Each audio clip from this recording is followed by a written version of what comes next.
ಎಲ್ಲರಿಗೂ ನಮಸ್ಕಾರ ಸ್ನೇಹಿತರೆ. ಉಪ್ಪಿನ ಜಾಡಿಯಲ್ಲಿ ಈ 3 ಪದಾರ್ಥಗಳನ್ನು ಬಚ್ಚಿಡಿ.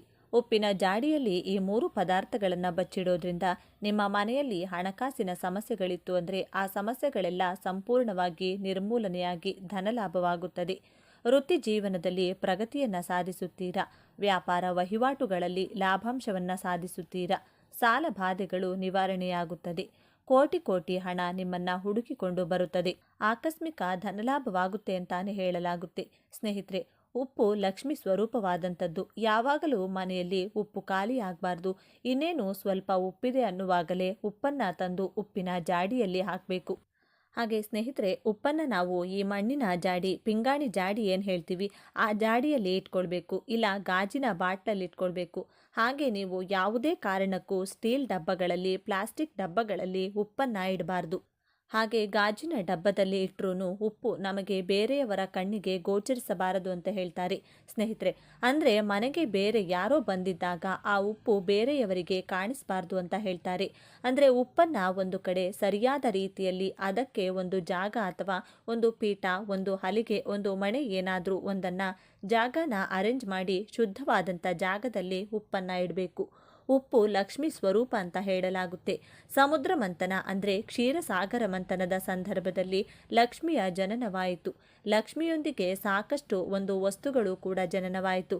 ಅದರಲ್ಲಿ ಮುಖ್ಯವಾಗಿ ಪ್ರಧಾನವಾದಂತಹ ವಸ್ತು ಅಂದರೆ ಈ ಕಲ್ಲುಪ್ಪು.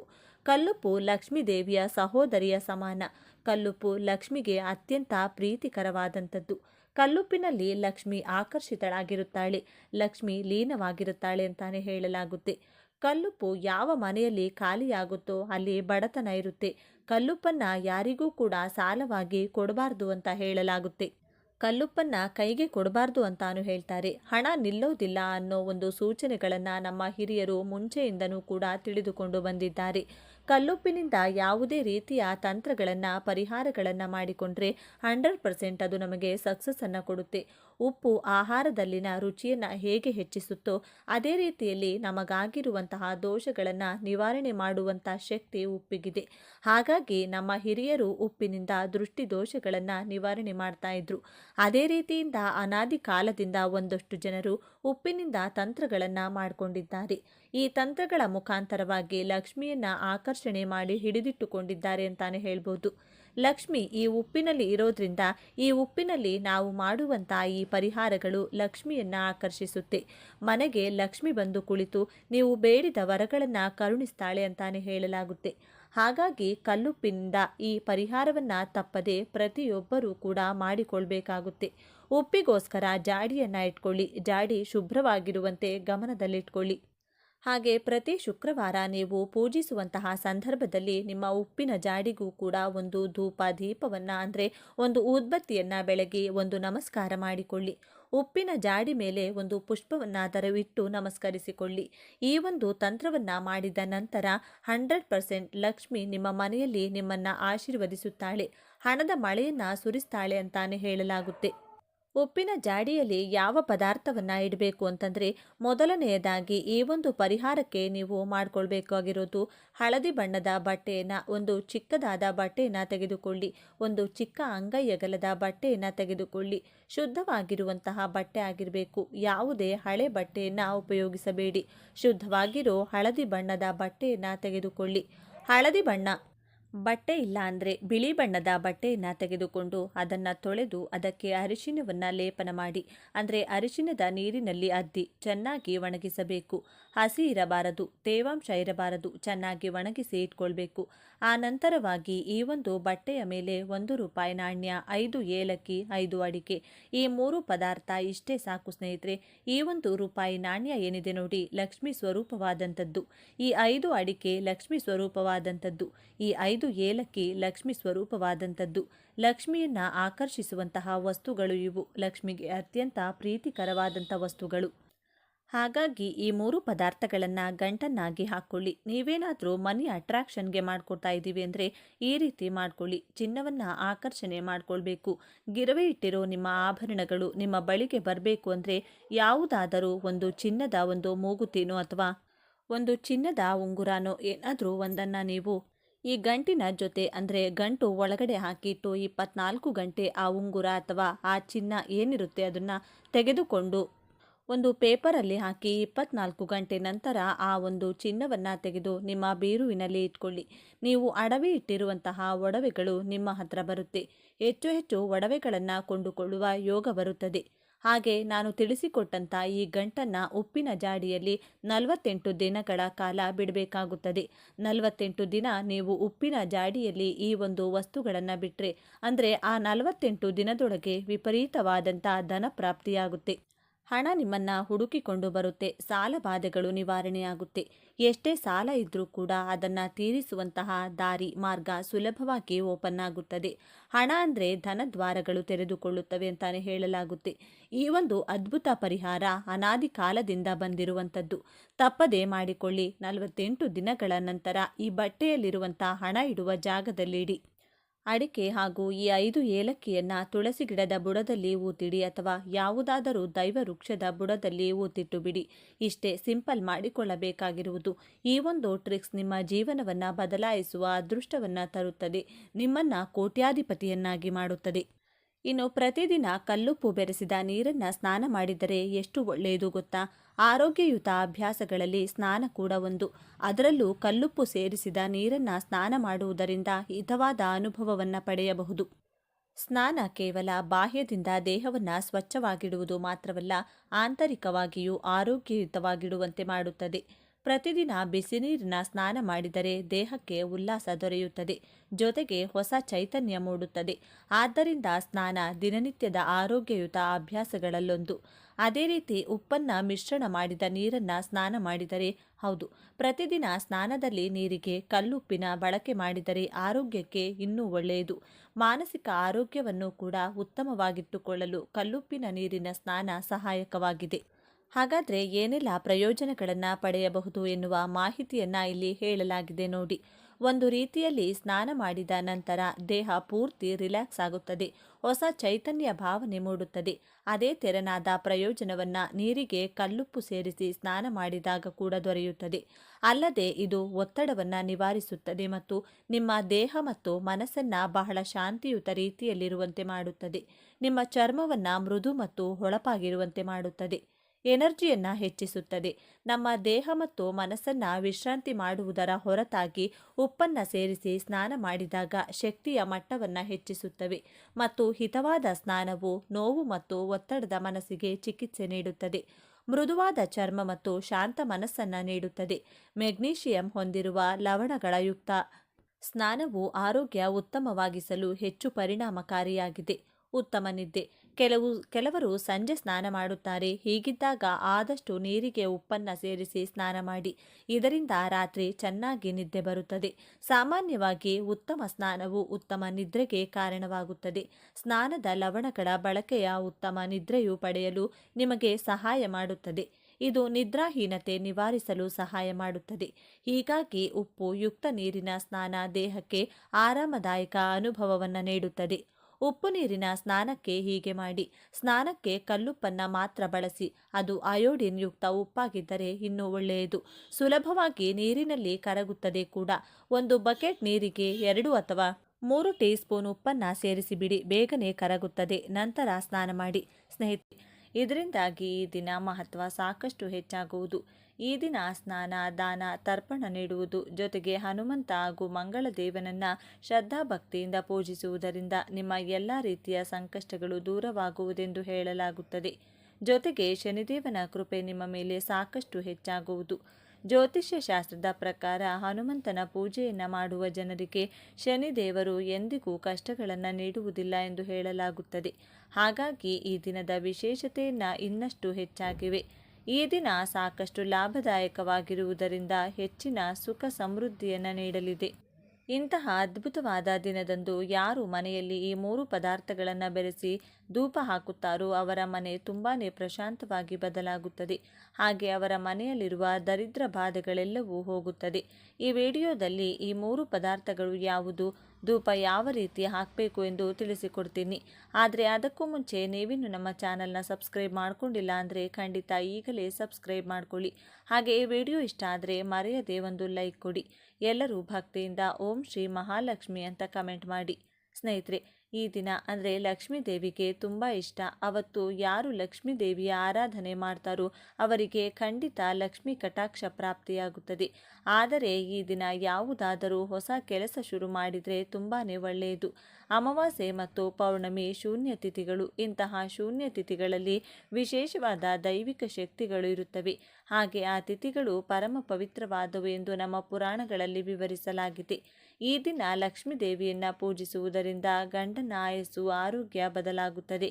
ದೇವರ ಆರಾಧನೆಗೆ ಒಳ್ಳೆಯ ದಿನ. ಈ ದಿನ ಲಕ್ಷ್ಮೀ ದೇವಿಯ ಜೊತೆಗೆ ಮಹಾವಿಷ್ಣು, ಪರಮೇಶ್ವರ, ಶನಿದೇವರು ಹಾಗೂ ಆಂಜನೇಯ ಸ್ವಾಮಿಯನ್ನು ಕೂಡ ಪೂಜಿಸಲಾಗುತ್ತದೆ. ಭಕ್ತಿಯಿಂದ ಪರಮೇಶ್ವರನನ್ನು ಪೂಜಿಸಿದರೆ ಅದೃಷ್ಟ, ಸಂಪತ್ತು ಜೊತೆಗೆ ಅಷ್ಟೈಶ್ವರ್ಯವನ್ನು ಪರಮೇಶ್ವರ ಕೊಡುತ್ತಾರೆ. ನೀವು ಅಂದುಕೊಂಡ ಕಾರ್ಯಗಳು ನೆರವೇರಬೇಕು ಅಂದರೆ ಈ ದಿನ ಆಂಜನೇಯ ಸ್ವಾಮಿಯನ್ನು ಪೂಜಿಸಬೇಕು. ಈ ದಿನ ಆಂಜನೇಯ ಸ್ವಾಮಿಯನ್ನು ಪೂಜಿಸೋದ್ರಿಂದ ಸಂಪತ್ತಿನ ಜೊತೆಗೆ ನೀವು ಅಂದುಕೊಂಡ ಕೆಲಸಗಳು ಬೇಗನೆ ಪೂರ್ತಿಯಾಗುತ್ತದೆ. ಅದಕ್ಕಾಗಿ ನೀವು ಆಂಜನೇಯ ಸ್ವಾಮಿಯ ದೇವಸ್ಥಾನಕ್ಕೆ ಹೋಗಿ ಅವರಿಗೆ ತುಪ್ಪದ ದೀಪ ಹಚ್ಚಿ 18 ಪ್ರದಕ್ಷಿಣೆಯನ್ನು ಹಾಕಬೇಕಾಗುತ್ತದೆ. ಈ ದಿನ ಮಹಾವಿಷ್ಣುವನ್ನು ಪೂಜಿಸೋದ್ರಿಂದ ಆರ್ಥಿಕ ಸಮಸ್ಯೆಗಳು ಹೋಗಿ ಆಯಸ್ಸು ಆರೋಗ್ಯ ಹೆಚ್ಚಾಗುತ್ತದೆ. ಈ ದಿನ ಮನೆಯಲ್ಲಿ ಮೃತಪಟ್ಟ ಪೂರ್ವಿಕರನ್ನು ಪೂಜಿಸೋದ್ರಿಂದ ಅವರು ಸಂತೃಪ್ತಿ ಹೊಂದುತ್ತಾರೆ. ಈ ದಿನ ಪಿತೃದೇವತೆಗಳು ಮನೆಗೆ ಬರುತ್ತಾರೆಂದು ಹಿಂದೂಗಳು ನಂಬುತ್ತಾರೆ. ಆರ್ಥಿಕ ಪರಿಸ್ಥಿತಿ ಚೆನ್ನಾಗಿಲ್ಲದವರು ಈ ದಿನ ನಿಮ್ಮ ಪೂರ್ವಿಕರ ಫೋಟೋಗಳಿಗೆ ನಮಸ್ಕಾರ ಮಾಡಿ ಭಕ್ತಿಯಿಂದ ಅವರನ್ನು ಪೂಜೆ ಮಾಡಿಕೊಂಡು ಮನಸ್ಸಿನಲ್ಲಿ ನಿಮ್ಮ ಕೋರಿಕೆ ಹೇಳಿಕೊಂಡ್ರೆ ಓಂ ಲಕ್ಷ್ಮೀ ನಮಃ ಎಂಬ ಮಂತ್ರವನ್ನು ಬೆಳಿಗ್ಗೆ, ಮಧ್ಯಾಹ್ನ ಹಾಗೂ ರಾತ್ರಿ ಮಲಗುವ ಮುಂಚೆ 5 ಸಲ ಭಕ್ತಿಯಿಂದ ಜಪಿಸಿದರೆ ಲಕ್ಷ್ಮೀ ದೇವಿಯ ಅನುಗ್ರಹದಿಂದ ಸಿರಿ ಸಂಪತ್ತು ಪ್ರಾಪ್ತಿಯಾಗುತ್ತದೆ. ಈ ದಿನ ಶನಿದೇವರನ್ನು ಪೂಜಿಸೋದ್ರಿಂದ ಶನಿದೋಷ ಹೋಗಿ ಮನೆಯಲ್ಲಿರುವ ಕಷ್ಟಗಳೆಲ್ಲವೂ ಹೊರಟು ಹೋಗುತ್ತದೆ. ಇನ್ನು ಈ ದಿನ ಈ 3 ಪದಾರ್ಥಗಳನ್ನು ಬೆರೆಸಿ ಧೂಪ ಹಾಕೋದ್ರಿಂದ ನಮಗೆ ಅದ್ಭುತವಾದ ಫಲ ಬರುವುದು ಸ್ವಂತ ನಾವೇ ಗಮನಿಸಬಹುದಾಗಿದೆ. ಹಾಗೆ ನಮಗಿರುವಂಥ ದರಿದ್ರ ಕಷ್ಟಗಳು ಎಲ್ಲವೂ ಹೋಗಿ ಲಕ್ಷ್ಮೀ ದೇವಿಯ ಆಶೀರ್ವಾದ ಕೂಡ ಪಡೆದುಕೊಳ್ಳಬಹುದು. ಹಾಗಾಗಿ ಈ ಶಕ್ತಿಯುತವಾದ ದಿನದಂದು ಈ ಅದ್ಭುತವಾದ ಧೂಪವನ್ನು ನಿಮ್ಮ ಮನೆಯಲ್ಲಿ ತಪ್ಪದೆ ಹಾಕಿ. ಈ ಧೂಪ ಹಾಕಿದ ಮೇಲೆ ನಿಮಗೆ ಬರುವಂತಹ ಫಲವನ್ನು ನೀವೇ ನೋಡಿ ಆಶ್ಚರ್ಯಪಡುತ್ತೀರಿ. ಹಾಗೆ ನಿಮ್ಮ ಮನೆಯಲ್ಲಿ ಮುಂದೆ ಹಣದ ಸಮಸ್ಯೆ ಕೂಡ ಇರುವುದಿಲ್ಲ. ದೃಷ್ಟಿದೋಷಗಳು, ದೊಡ್ಡ ದೊಡ್ಡ ಸಮಸ್ಯೆಗಳು ಹಾಗೂ ನಮ್ಮನ್ನು ದ್ವೇಷಿಸುವವರು ನಮ್ಮ ಮೇಲೆ ಮಾಡುವಂಥ ಕೆಟ್ಟ ಪ್ರಯೋಗಗಳನ್ನು ಕೂಡ ನಾವು ಈ ದಿನ ನಿವಾರಿಸಿಕೊಳ್ಳಬಹುದು. ತುಂಬ ಜನರಿಗೆ ಮನೆಯಲ್ಲಿ ಗಲಾಟೆಗಳು, ಸಮಸ್ಯೆಗಳು, ಹಣದ ಕೊರತೆ, ಆರೋಗ್ಯ, ನೆಮ್ಮದಿ ಇಲ್ಲದಿರುವುದು, ಮಕ್ಕಳ ವಿದ್ಯಾಭ್ಯಾಸದಲ್ಲಿ ಸಮಸ್ಯೆ, ಕೆಲಸದಲ್ಲಿ ಸಮಸ್ಯೆ, ವ್ಯಾಪಾರದಲ್ಲಿ ಸಮಸ್ಯೆ, ಹೀಗೆ ಯಾವುದೋ ಒಂದು ಸಮಸ್ಯೆ ಇರುತ್ತದೆ. ನಿಮ್ಮ ಮನೆಯಲ್ಲೂ ಕೂಡ ಇದರಲ್ಲಿ ಯಾವುದಾದರೂ ಸಮಸ್ಯೆ ಇದ್ದರೆ ಈ ದಿನ ನಾನು ಹೇಳೋ ರೀತಿಯಲ್ಲಿ ತಪ್ಪದೆ ಧೂಪ ಹಾಕಿ. ನಿಮಗೆ ಅಂಗಡಿ ಇದ್ದರೆ ಅಲ್ಲೂ ಕೂಡ ಈ ಧೂಪವನ್ನು ಹಾಕಿ. ಎಷ್ಟು ಬೇಗನೆ ನಿಮ್ಮ ಸಮಸ್ಯೆಗಳು ಹೊರಟು ಹೋಗುತ್ತದೆ ಅನ್ನೋದನ್ನು ನೀವೇ ನೋಡ್ತೀರಿ. ಈ ಸಲ ಹುಣ್ಣಿಮೆ ತಿಥಿ, ವಾರ, ನಕ್ಷತ್ರ ಎಲ್ಲವೂ ಕೂಡ ಅದ್ಭುತವಾಗಿ ಬಂದಿದೆ. ಹಾಗಾಗಿ ಈ ದಿನ ಮಾಡುವಂಥ ಯಾವ ಪರಿಹಾರ ಕೂಡ ಒಳ್ಳೆಯ ಫಲವನ್ನು ಕೊಡುತ್ತದೆ. ಈ ದಿನ ಈ 3 ಪದಾರ್ಥಗಳನ್ನು ಬೆರೆಸಿ ಧೂಪ ಹಾಕೋದ್ರಿಂದ ಮನೆಯಲ್ಲಿ ತುಂಬ ಒಳ್ಳೆಯದು ನಡೆಯುತ್ತದೆ. ಯಾಕೆಂದರೆ ಪ್ರತಿಯೊಬ್ಬರ ಮನೆಯೊಳಗೂ ಬಾತ್ರೂಮ್ಗಳಿರುತ್ತವೆ. ನಾವು ಹೊರಗಡೆ ಎಲ್ಲ ಕಡೆ ಓಡಾಡಿ ಮನೆಗೆ ಬಂದು ಬಾತ್ರೂಮ್ ಒಳಗೆ ಕಾಲು ತೊಳೆದುಕೊಳ್ತೀವಿ. ನಾವು ಹೊರಗಡೆಯಿಂದ ಮನೆಗೆ ಬರುವಾಗ ನಮ್ಮ ಜೊತೆ ಹೊರಗಿರುವಂಥ ನೆಗೆಟಿವ್ ಎನರ್ಜಿ ಕೂಡ ಮನೆಯೊಳಗೆ ಬರುತ್ತದೆ. ನಮ್ಮ ಕಣ್ಣಿಗೆ ಅದು ಕಾಣಿಸದಿರುವುದರಿಂದ ನಾವು ಅದನ್ನು ಗಮನಿಸುವುದಿಲ್ಲ. ಹಾಗೆ ನಮ್ಮ ಮನೆಯೊಳಗೆ ಬರುವವರು ಕೆಟ್ಟವರು, ಒಳ್ಳೆಯವರು ಇಬ್ಬರು ಇರುತ್ತಾರೆ. ಅವರ ಜೊತೆ ಬರುವಂಥ ನೆಗೆಟಿವ್ ಎನರ್ಜಿ ಕೂಡ ನಮ್ಮ ಮನೆಯೊಳಗೆ ಪ್ರವೇಶಿಸುತ್ತದೆ. ಆ ಕಾರಣಗಳಿಂದಲೂ ಕೂಡ ನಮ್ಮ ಮನೆಯಲ್ಲಿ ವಿಪರೀತವಾಗಿ ಸಮಸ್ಯೆಗಳು ಶುರುವಾಗುತ್ತದೆ. ಕೆಲವರು ಮನೆಗೆ ಬಂದು ಹೋದ್ಮೇಲೆ ಮನೆಯಲ್ಲಿ ವಿಪರೀತವಾಗಿ ಕಷ್ಟಗಳು ಶುರುವಾಗುವುದನ್ನು ನಾವು ಒಂದಲ್ಲ ಒಂದು ಸಲ ಗಮನಿಸಿರುತ್ತೀವಿ. ಆ ರೀತಿ ಆಗೋಕೆ ಕಾರಣ ಏನೆಂದರೆ ಅವರ ಮೈಯೊಳಗೆ ಯಾವುದಾದರೂ ನೆಗೆಟಿವ್ ಎನರ್ಜಿ ಇದ್ದರೆ ಅವರು ನಮ್ಮ ಮನೆಯೊಳಗೆ ಬಂದಾಗ ಆ ನೆಗೆಟಿವ್ ಎನರ್ಜಿ ಅವರ ಮೈಯಿಂದ ಹೊರಬಂದು ನಮ್ಮ ಮನೆಯೊಳಗೆ ಉಳಿದು ಹೋಗುತ್ತದೆ. ಹಿಂದಿನ ಕಾಲದಲ್ಲಾದರೆ ಹೊರಗಿಂದ ಮನೆಗೆ ಬರಬೇಕು ಅಂದರೆ ಕಾಲು ತೊಳೆದುಕೊಂಡು ಮನೆಯೊಳಗೆ ಕಾಲಿಡುತ್ತಿದ್ದರು. ಈಗಲೂ ಕೂಡ ಕೆಲವು ಮನೆಗಳಲ್ಲಿ ಇದೇ ಆಚಾರ ಪಾಲಿಸುತ್ತಾರೆ. ದೇವಸ್ಥಾನಗಳಲ್ಲೂ ಕೂಡ ಇದೇ ಕಾರಣದಿಂದಲೇ ಕಾಲು ತೊಳೆದುಕೊಂಡು ಒಳಗೆ ಬರುವ ಆಚಾರ ಇಡಲಾಗಿದೆ. ಆದರೆ ಈಗ ಈ ರೀತಿ ಮಾಡಬೇಕು ಅಂದರೆ ನಮಗೆ ಸ್ವಂತ ಮನೆ ಇರಬೇಕು. ಮನೆ ಹೊರಗಡೆ ಕಾಲು ತೊಳೆದುಕೊಳ್ಳಲು ಜಾಗ ಇರಬೇಕು ಅಥವಾ ಬಾತ್ರೂಮ್ ಇರಬೇಕು. ಇತ್ತೀಚೆಗೆ ಯಾರ ಮನೆ ಹೊರಗೆ ತಾನೆ ಅಂತ ವ್ಯವಸ್ಥೆ ಮಾಡಿರುತ್ತಾರೆ. ಎಲ್ಲರ ಮನೆಯಲ್ಲೂ ಬಾತ್ರೂಮ್ಗಳು ಹಾಲಲ್ಲಿ ಅಥವಾ ಬೆಡ್ರೂಮ್ ಒಳಗೆ ಕಟ್ಟಿರುತ್ತಾರೆ. ಕೆಲವರ ಮನೆಗಳಲ್ಲಿ ಕಿಚನ್ ಒಳಗಿರುತ್ತದೆ. ಹಾಗಾಗಿ ಇರೋ ದರಿದ್ರ ಎಲ್ಲ ನಮ್ಮ ಮನೆಯಲ್ಲಿ ನಾವು ಬಂದೋಬಸ್ತಾಗಿ ಕಾಪಾಡಿಕೊಳ್ತಾ ಇರ್ತೀವಿ. ಹಾಗಾಗಿ ಆಗಾಗ ಮನೆಯಲ್ಲಿ ಸಾಂಬ್ರಾಣಿ ಹಾಕೋದು, ಪ್ರತಿದಿನ ಅಗರಬತ್ತಿ ಹಾಗೂ ಧೂಪ ಹಚ್ಚೋದು, ಗಂಟೆ ಹೊಡೆಯೋದು, ಶಂಕು ಊದೋದು ಇದೆಲ್ಲ ಕೂಡ ಮಾಡ್ತಾ ಇರಬೇಕು. ಬಾತ್ರೂಮಿಂದ ಹೊರಗೆ ಬರುವಾಗ ಕಾಲು ತೊಳೆದುಕೊಂಡು ಬರಬೇಕು. ಇದನ್ನು ಮಕ್ಕಳಿಗೂ ಕೂಡ ಅಭ್ಯಾಸ ಮಾಡಿಸಬೇಕು. ಪ್ರತಿದಿನ ಮನೆಗೆ ಹೊರಗಿಂದ ಒಳಗೆ ಬರುವಾಗ ಕಾಲು ತೊಳೆಯಲು ಸಾಧ್ಯವಾಗಲಿಲ್ಲ ಅಂದರೂ ಕೂಡ ಯಾವುದಾದರೂ ಸಾವಿಗೆ ಹೋದಾಗ ಅಥವಾ ಸ್ಮಶಾನಕ್ಕೆ ಹೋದ ಸಂದರ್ಭದಲ್ಲಿ ಯಾವುದಾದರೂ ಪಾತ್ರೆ ಒಳಗೆ ಕಾಲಿಟ್ಟು ಮನೆ ಹೊರಗಡೆಯೇ ಕಾಲು ತೊಳೆದುಕೊಂಡು ಮನೆಯೊಳಗೆ ಹೋಗೋಕೆ ಪ್ರಯತ್ನ ಮಾಡಿ. ಅಥವಾ ನೀವು ಮನೆಯೊಳಗೆ ಬಂದರೂ ಕೂಡ ಸ್ನಾನ ಮಾಡಿದ ಮೇಲೆ ಮನೆಯೆಲ್ಲ ಗಂಗಾಜಲ ಚೆಲ್ಲಿ ಮನೆಯಲ್ಲಿ ಗುಡಿಸಿ ಒರೆಸಿಕೊಳ್ಳಿ. ಅಥವಾ ಒಂದು ವಾಟರ್ ಬಾಟಲ್ ತಗೊಂಡು ಮನೆ ಹತ್ತಿರದಲ್ಲಿ ಎಲ್ಲಾದರೂ ಜಾಗ ಇದ್ದರೆ ಅಲ್ಲೇ ಕಾಲು ತೊಳೆದುಕೊಂಡು ಮತ್ತೆ ಮನೆಗೆ ಹೋಗಿ. ಇನ್ನು ಧೂಪ ಹಾಕೋಕೆ ಬೇಕಾದಂಥ ಪದಾರ್ಥಗಳು ಸಾಂಬ್ರಾಣಿ, ಕರ್ಪೂರ ಹಾಗೂ ಕೆಲವು ಒಣಗಿದಂಥ ಬೇವಿನ ಎಲೆಗಳು. ಈ 3 ಪದಾರ್ಥಗಳು ತುಂಬ ಮುಖ್ಯ. ಇದರ ಜೊತೆಗೆ ನಿಮ್ಮ ಹತ್ತಿರ ಇದ್ದರೆ ಕೆಲವು ದರ್ಬೆ ಹಾಗೂ ಒಣಗಿದ ತುಳಸಿ ಎಲೆಗಳು ಮತ್ತು ಒಣಗಿದ ವೀಳ್ಯದೆಲೆಗಳನ್ನು ಎಲೆಗಳು ಮತ್ತು ಒಣಗಿದ ವೀಳ್ಯದೆಲೆಗಳನ್ನು ಕೂಡ ಸೇರಿಸಬಹುದು. ಇಲ್ಲದಿದ್ದರೆ ಬರೀ ಬೇವಿನ ಎಲೆ, ಕರ್ಪೂರ ಮತ್ತು ಸಾಂಬ್ರಾಣಿ ಬಳಸಿ ಧೂಪ ಹಾಕಿದರೂ ಸರಿ ಹೋಗುತ್ತದೆ. ಇದರಿಂದ ನಿಮ್ಮ ಮನೆಯಲ್ಲಿ ಏನಾದರೂ ನೆಗೆಟಿವ್ ಎನರ್ಜಿ ಇದ್ದರೆ ಅಥವಾ ಮೈಯಲ್ಲೇನಾದರೂ ಇದ್ದರೆ ಒಂದು ಕ್ಷಣ ಕೂಡ ನಿಮ್ಮ ಮನೆಯಲ್ಲಿರುವುದಿಲ್ಲ. ಯಾವ ರೀತಿ ಮನೆಯೊಳಗೆ ಬಂತು ಅದೇ ರೀತಿ ಹೊರಗೆ ಹೊರಟು ಹೋಗುತ್ತದೆ. ಅದು ನಿಮಗೆ ಕಾಣಿಸಲ್ಲ. ಅಂದರೂ ಕೂಡ ನೀವು ಈ ಧೂಪ ಹಾಕಿದ ಮೇಲೆ ನಿಮ್ಮ ಮನೆಯಲ್ಲಿ ಹಾಗೂ ಮೈಯಲ್ಲಿ ನಡೆಯುವಂಥ ಬದಲಾವಣೆಗಳನ್ನು ನೀವೇ ಗಮನಿಸುತ್ತೀರಿ.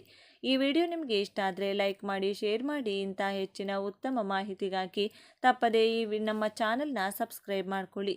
ನಾಳೆ ಮತ್ತೊಂದು ವಿಡಿಯೋದೊಂದಿಗೆ ಪುನಃ ಭೇಟಿಯಾಗೋಣ. ನಾಳೆ ಅಮಾವಾಸ್ಯೆ. ಈ ಪದ ಕೇಳಿದ ತಕ್ಷಣ ನಿಮ್ಮ ಮನಸ್ಸಿನಲ್ಲಿ ಏನು ಮೂಡುತ್ತದೆ? ಕಡು ಕತ್ತಲು, ಒಂದು ಬಗೆಯ ಅಂಜಿಕೆ ಅಥವಾ ಯಾವುದೋ ಅಶುಭ ನಡೆಯುತ್ತದೆ ಎಂಬ ಭಯವೇ?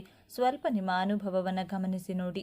ಅಮಾವಾಸ್ಯೆಯ ಹತ್ತಿರ ಬರುತ್ತಿದ್ದಂತೆ ಅಥವಾ ಅಮಾವಾಸ್ಯೆಯ ದಿನ ನಿಮಗೆ ಕಾರಣವೇ ಇಲ್ಲದೆ ವಿಪರೀತ ಸುಸ್ತು ಅನಿಸುತ್ತದೆಯೇ? ಮನಸ್ಸು ಯಾವುದೋ ಭಾರಕ್ಕೆ ಸಿಕ್ಕಿ ಹಾಕಿಕೊಂಡಂತೆ ಭಾಸವಾಗುತ್ತಿದೆ. ಎಷ್ಟೇ ನಿದ್ದೆ ಮಾಡಿದರೂ ಮೈಕೈ ನೋವು ಅಥವಾ ಆಯಾಸ ಹೋಗುತ್ತಿಲ್ಲವೇ? ಅಥವಾ ಮನೆಯಲ್ಲಿ ಸಣ್ಣ ಸಣ್ಣ ವಿಷಯಕ್ಕೂ ದೊಡ್ಡ ದೊಡ್ಡ ಜಗಳಗಳು, ಮನಸ್ತಾಪಗಳು ನಡೆಯುತ್ತಿವೆಯಾ? ಇದಕ್ಕೆಲ್ಲ ಕಾರಣ ಕೇವಲ ನಿಮ್ಮ ಮನಸ್ಸಲ್ಲ. ಇದಕ್ಕೆ ಕಾರಣ ಬ್ರಹ್ಮಾಂಡದಲ್ಲಿ ನಡೆಯುತ್ತಿರುವ ಒಂದು ದೊಡ್ಡ ಬದಲಾವಣೆ. ನಿಮಗೆ ಗೊತ್ತಾ, ನಮ್ಮ ಹಿರಿಯರು ಅಮಾವಾಸ್ಯೆಯ ದಿನ ಮಕ್ಕಳೇ ಸಂಜೆ ಮೇಲೆ ಆಚೆ ಹೋಗಬೇಡಿ, ಮರದ ಕೆಳಗೆ ನಿಲ್ಲಬೇಡಿ, ಬಾಗಿಲು ಬೇಗ ಹಾಕಿ ಅಂತ ಯಾಕೆ ಪದೇ ಪದೇ ಎಚ್ಚರಿಸುತ್ತಿದ್ದರು? ಅದು ಸುಮ್ಮನೆ ಮಕ್ಕಳನ್ನು ಹೆದರಿಸುವ ತಂತ್ರ ಅಷ್ಟೇನಾ? ಅಥವಾ ಅವರಿಗೆ ಗೊತ್ತಿದ್ದ, ನಮಗೆ ಅರ್ಥವಾಗದ ಯಾವುದೋ ಕಾಣದ ಸತ್ಯ ಅಲ್ಲಿ ಅಡಗಿದೆಯಾ? ನಮ್ಮ ತಂತ್ರಶಾಸ್ತ್ರ ಒಂದು ಮಾತು ಹೇಳುತ್ತದೆ, ದೀಪ ಆರಿದ ಮೇಲೆ ಕತ್ತಲೆಯ ಆಟ ಶುರುವಾಗುತ್ತದೆ. ಹಿರಿಯರ ನಂಬಿಕೆಯಂತೆ ಚಂದ್ರನಿಲ್ಲದ ರಾತ್ರಿಯಲ್ಲಿ ಮಾನಸಿಕ ಮತ್ತು ಭಾವನಾತ್ಮಕ ಸಮತೋಲನ ಸ್ವಲ್ಪ ದುರ್ಬಲವಾಗುತ್ತದೆ ಎಂದು ಹೇಳಲಾಗುತ್ತದೆ. ಇಂತಹ ಸಮಯದಲ್ಲಿ ನಮ್ಮ ಸುತ್ತಮುತ್ತಲಿರುವ ನಕಾರಾತ್ಮಕ ಶಕ್ತಿಗಳು, ಗಾಳಿಯಲ್ಲಿರುವ ದುಷ್ಟ ಆಲೋಚನೆಗಳು ಮತ್ತು ಪರ ಅಸೂಯೆಯ ಕಣ್ಣುಗಳು 10 ಪಟ್ಟು ಬಲಗೊಳ್ಳುತ್ತವೆ. ಅವುಗಳಿಗೆ ತಡೆಯೇ ಇರುವುದಿಲ್ಲ. ಈ ಕಾರಣದಿಂದ ಸಣ್ಣ ವಿಷಯಗಳು ದೊಡ್ಡದಾಗಿ ಅನುಭವವಾಗಬಹುದು. ಆದರೆ ಭಯಪಡಬೇಡಿ. ಈ ಕತ್ತಲ ರಾತ್ರಿಯ ನಿಮ್ಮ ಮನೆಯನ್ನ ಕಾಯಲು ಪ್ರಕೃತಿ ತಾಯಿಯೇ ತನ್ನ ಮಡಿಲಲ್ಲಿ ಒಂದು ದೈವಿಕ ರಕ್ಷಕನನ್ನು ಸೃಷ್ಟಿಸಿದ್ದಾರೆ. ಅದೇ ಲೋಳೆ ಸರ, ಅಲೋವೆರಾ.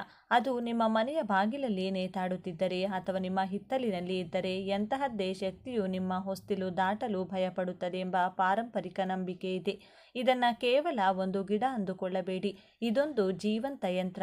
ಅಂತ ಅಮಾವಾಸ್ಯೆಯ ಕತ್ತಲಲ್ಲಿ ಈ ಗಿಡವನ್ನು ಮುಟ್ಟಿದರೆ ಏನಾಗುತ್ತದೆ?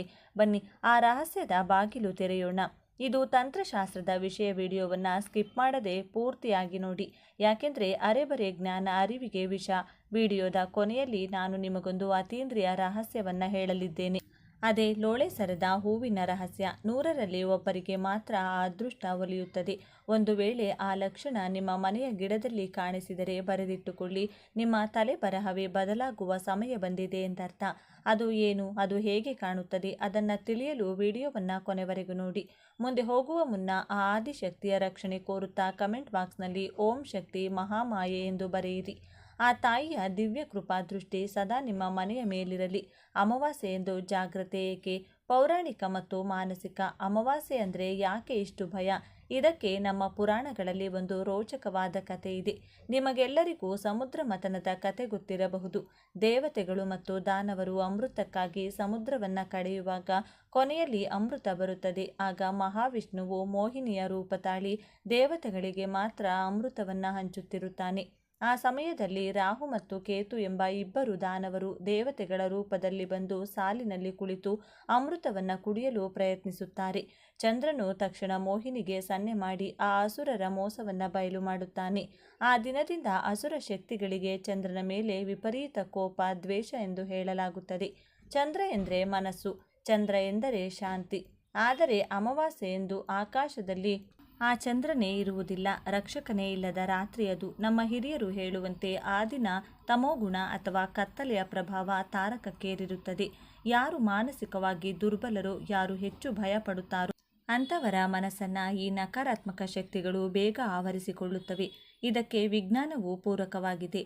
ಚಂದ್ರನ ಗುರುತ್ವಾಕರ್ಷಣೆ ಸಮುದ್ರದ ಅಲೆಗಳನ್ನು ನಿಯಂತ್ರಿಸುವಂತೆ ನಮ್ಮ ದೇಹದ ನೀರಿನಂಶವನ್ನು ನಿಯಂತ್ರಿಸುತ್ತದೆ. ನಮ್ಮ ದೇಹದಲ್ಲಿ 70% ನೀರಿದೆ. ರಕ್ತವು ದ್ರವ ರೂಪದಲ್ಲಿದೆ. ಚಂದ್ರನಿಲ್ಲದ ದಿನ ಅಂದರೆ ಅಮಾವಾಸ್ಯೆಯಂದು ನಮ್ಮ ರಕ್ತ ಪರಿಚಲನೆಯಲ್ಲಿ ಮತ್ತು ಮೆದುಳಿನ ತರಂಗಗಳಲ್ಲಿ ಏರುಪೇರಾಗುತ್ತದೆ. ನಮ್ಮ ಮನಸ್ಸು ಪ್ರಕ್ಷುಬ್ಧವಾಗುತ್ತದೆ. ಅದಕ್ಕೆ ಈ ದಿನ ಜಗಳಗಳು ಜಾಸ್ತಿ, ಅಪಘಾತಗಳು ಜಾಸ್ತಿ, ಮಾನಸಿಕ ಒತ್ತಡ, ಭಾವನಾತ್ಮಕ ಅಸ್ಥಿರತೆ ಮತ್ತು ಆತಂಕ ಹೆಚ್ಚಾಗಬಹುದು ಎಂದು ಕೆಲವು ಅಧ್ಯಯನಗಳು ಸೂಚಿಸುತ್ತವೆ. ನಾವು ಏನನ್ನು ಯೋಚಿಸುತ್ತೇವೆಯೋ ಅದು ನಮಗೆ ಬೇಗ ಆಕರ್ಷಿತವಾಗುತ್ತದೆ. ನಾವು ಭಯಪಟ್ಟರೆ ಭಯ ಶಕ್ತಿಗಳು ಆಕರ್ಷಿತವಾಗುತ್ತವೆ. ಇದು ಕೇವಲ ಕಥೆಯಲ್ಲ, ಇದು ಪ್ರಕೃತಿಯ ನಿಯಮ. ಲೋಳೆ ಸರ ಮನೆಯೊಳಗಿನ ಮಾಂತ್ರಿಕ. ಹಾಗಾದರೆ ಈ ಕತ್ತಲೆಯಲ್ಲಿ ನಮ್ಮನ್ನು ಕಾಯುವವರು ಯಾರು? ಅದಕ್ಕಾಗಿಯೇ ಋಷಿಗಳು ನಮಗೆ ಪರಿಚಯಿಸಿದ್ದು ಲೋಳೆ ಸರ ಅಥವಾ ಆಯುರ್ವೇದದ ಲೋಳೆ ಸರಕ್ಕೆ ಒಂದು ವಿಚಿತ್ರವಾದ ಶಕ್ತಿ ಇದೆ ಎಂದು ಆಧುನಿಕ ವಿಜ್ಞಾನವು ಒಪ್ಪಿಕೊಂಡಿದೆ. ವಿಜ್ಞಾನಿಗಳೇ ಹೇಳುವಂತೆ ಇದು ರಾತ್ರಿಯ ಹೊತ್ತು ಕೂಡ ಆಮ್ಲಜನಕ ಬಿಡುವ ಮತ್ತು ಗಾಳಿಯಲ್ಲಿರುವ ವಿಷವನ್ನು ಹೀರಿಕೊಳ್ಳುವ ಅತ್ಯಂತ ಶಕ್ತಿಶಾಲಿ ಸಸ್ಯ.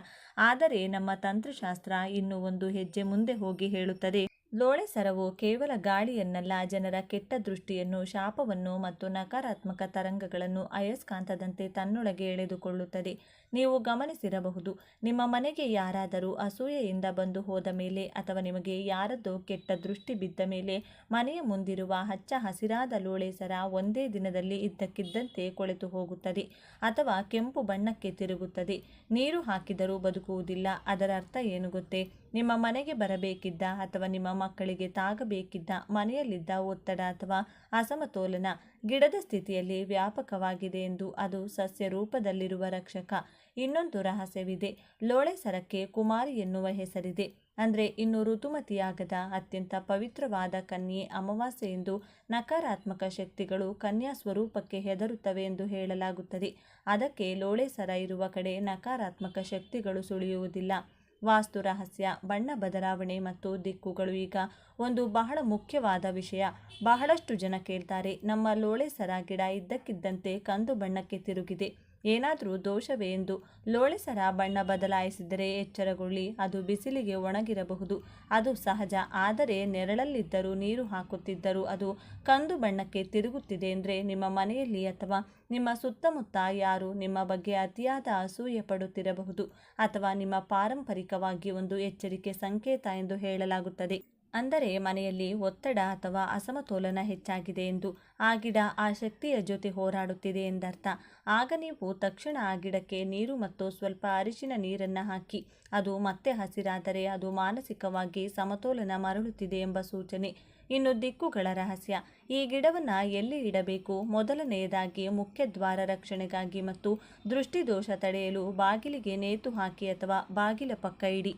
ಎರಡನೆಯದಾಗಿ ಪಶ್ಚಿಮ ದಿಕ್ಕು. ವಾಸ್ತು ಪ್ರಕಾರ ಲೋಳೆ ಸರವನ್ನು ಮನೆಯ ಪಶ್ಚಿಮ ದಿಕ್ಕಿನಲ್ಲಿಟ್ಟರೆ ಅದು ನಿಮಗೆ ಆರ್ಥಿಕ ಲಾಭವನ್ನು ತರುತ್ತದೆ. ಮೂರನೆಯದಾಗಿ ಪೂರ್ವ ದಿಕ್ಕು. ಮನೆಯ ಪೂರ್ವದಲ್ಲಿಟ್ಟರೆ ಅದು ಸಮಾಜದಲ್ಲಿ ನಿಮಗೆ ಗೌರವ ಮತ್ತು ಕೀರ್ತಿಯನ್ನು ತರುತ್ತದೆ.